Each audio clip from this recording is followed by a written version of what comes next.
And now we get to the area of money and possessions. Money and possessions. And Jesus tells us three things that we can draw out here. He tells us how money controls us. How it has a power over us, how it exercises power. So first of all, how money exercises power over us. And then secondly, why money exercises power over us. And then thirdly, how we can break the power. Okay? How it exercises power, why it exercises power, and then how we break it. The materialism has the peculiar effect of blinding you spiritually, of distorting the way you see things. It has a power over the way you see everything. Now, what do I mean by that? All right, well, let me give you some examples. First of all, for example, materialism has the power to blind you to materialism. Everybody was just so absolutely sure it's not true of them. In other words, see, this is different than the other sins. This is why Jesus says this is an eye sin. This darkens your eyes spiritually. Over the years, as a pastor, I've had people come in to talk to me about sins, to confess sins. They come in and say, I want to talk to you about a real problem I'm having, something wrong. I haven't confessed this to other people, but you're a pastor, priest, rabbi type, and I'll tell you about it.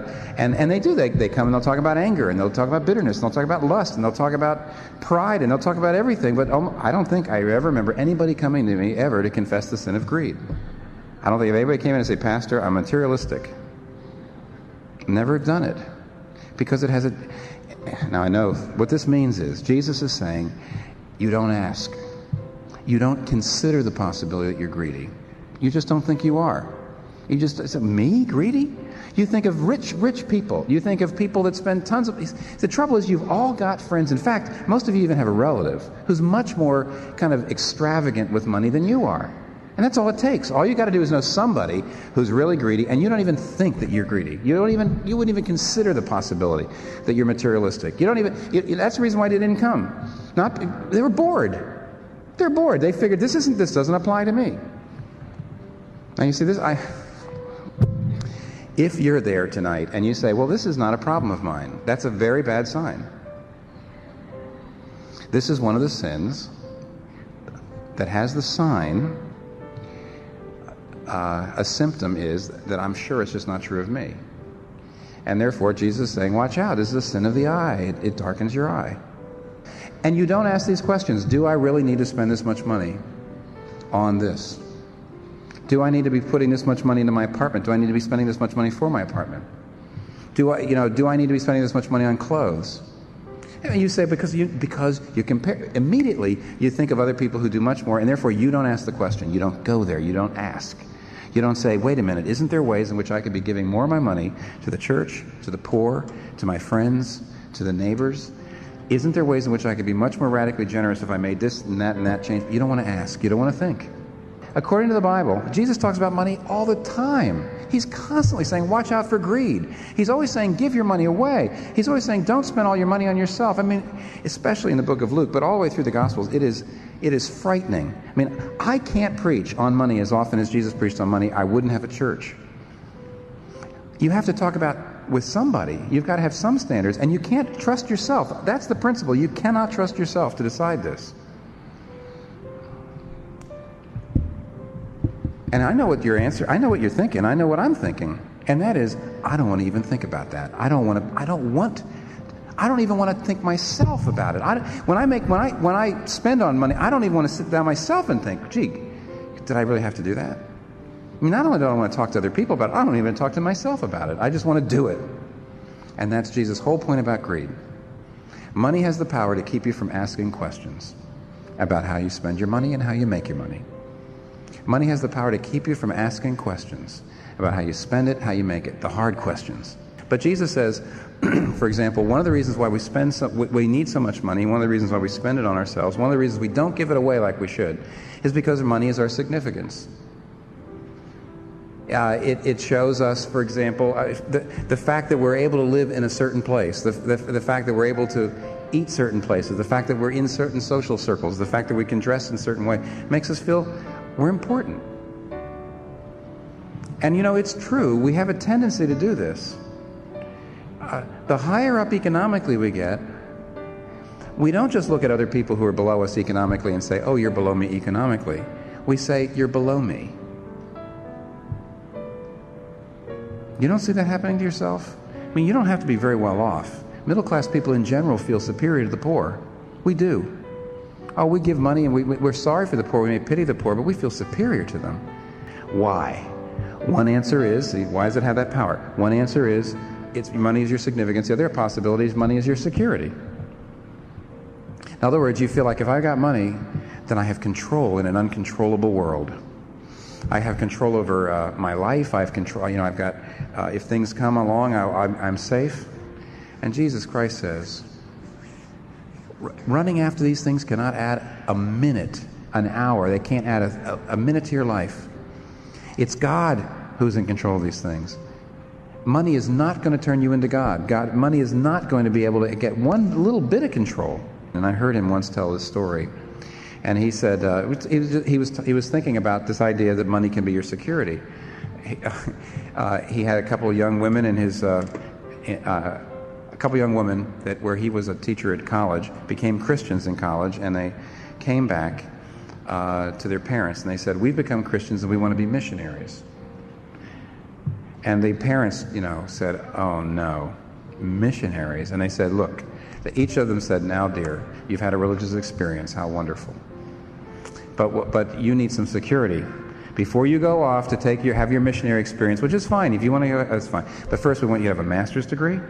We want you to have taken a job or two so you've got some records, so you've gotten your career off the ground. And we want you to have some money in the bank for some security." And you think a master's degree is going to give you some security.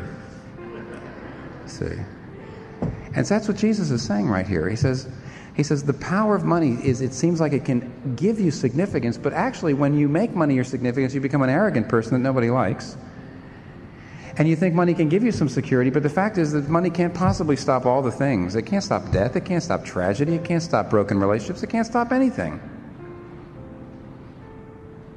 So how do we break the power of money in our lives? Let's take a look. Verse 19. "Do not store up for yourselves treasures on earth, where moth and rust destroy, where thieves break in and steal, but store up for yourselves treasures in heaven, where moth and rust do not destroy, and where thieves do not break in and steal." Anything that your soul treasures, once your soul treasures something, you will pay any price for it. You will do anything to get it, because, it's the only thing that's worth it. See? Now, the Bible says, every treasure but Jesus will insist that you die to purchase it. But Jesus himself is the one treasure who died to purchase you. Anything else you make your supreme value will say, "Die for me." But if you make Jesus Christ your supreme value, he's the one who said, "I've died for you." How do you make Jesus Christ your treasure? Only if you make him your treasure. Only if he is your heavenly treasure. Only if you treasure him will you actually be, in a sense, free from money. Now, I'll explain what that means in a second. But first, how can you treasure Jesus? Think about what he did with his treasure. He had the ultimate treasure. He was the Lord. He had the ultimate status, and he also had the ultimate security. He was the Son of the Father.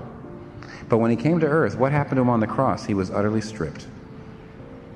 When he was stripped naked of all of his belongings and all of his possessions, that was just an echo of the fact that he was spiritually stripped. He lost all of his treasure. Why? He died for something. Now, you only die for that which is your precious. And what this means is, Jesus Christ must have looked at us and must have said, if I have them, even going to hell will be worth it. And Isaiah chapter 53 tells us by prophecy that when he saw the results of his suffering, he was satisfied. You know that he treasures you. You know he cares about you like that. That and that alone will free you. Absolutely free you from money. It'll free you from everything. It won't just free you from money. Now, here's what I mean by free you from money. Some of you, here's the test. Here's one of the ways you know that you have spiritual wealth. How do you react to rich people? I'll tell you how most of us do it.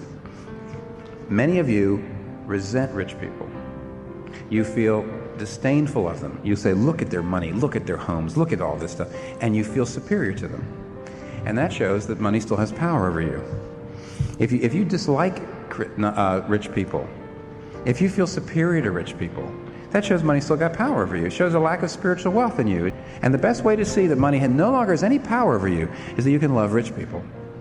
Secondly, the way you can tell that money has no more power over you is that you also respect poor people.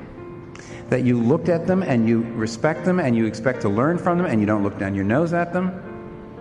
And boy, that's mighty, mighty, mighty hard. But the third sign that money no longer has power over your life is this. You get really generous. You know what's interesting? Verse 22, the eye is the lamp of the body. If your eyes are good, that word actually has a double meaning in Greek. The word good also means generous. And a Christian who's really been freed from money, by finding Jesus as their treasure, gets a generous eye. You're always looking for opportunities. You're looking at your friends, you're looking at your neighbors, you're looking at your church, you're looking at the poor, you're looking at your city. And you're always looking for ways to give away.